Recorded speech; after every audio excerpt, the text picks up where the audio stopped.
Salut, je rentre de Prague et je me suis dit que c'était l'occasion de vous raconter une ou deux légendes et histoires que j'ai pu glaner là-bas.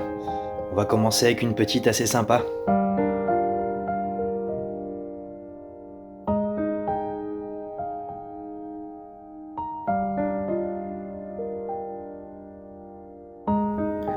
On dit que les cloches de la tour de Loreto se mirent à chanter à l'occasion d'un événement tragique.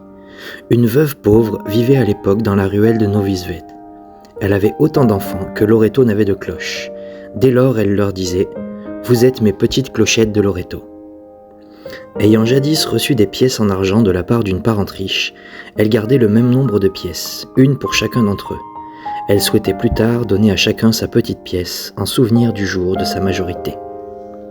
L'homme propose, Dieu dispose. L'épidémie de la peste éclata à Prague et ses victimes se recrutaient surtout parmi les pauvres.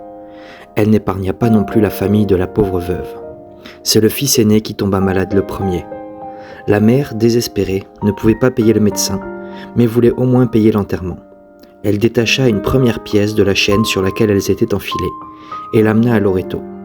Peu après, la cloche de Loreto se mit à sonner pour annoncer la mort du jeune garçon. Le premier enterrement étant passé, un autre enfant tomba malade, et puis d'autres encore. À chaque fois, la veuve retira une pièce de la chaîne, et à chaque fois, la cloche de Loreto sonna. Les cloches étaient de plus en plus petites, jusqu'à ce que ce fût le tour de la toute petite cloche pour le plus jeune enfant de la veuve. Le cœur endolori, la veuve retourna dans sa maison vide et sentit la chaleur lui monter au visage. Elle sut que cette fois, c'était elle qui était malade.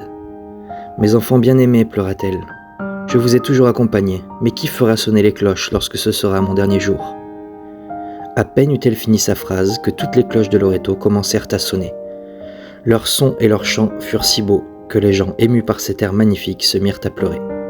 Heureuse, la veuve souriait, car elle comprit qu'elle ne serait pas seule pour son dernier voyage.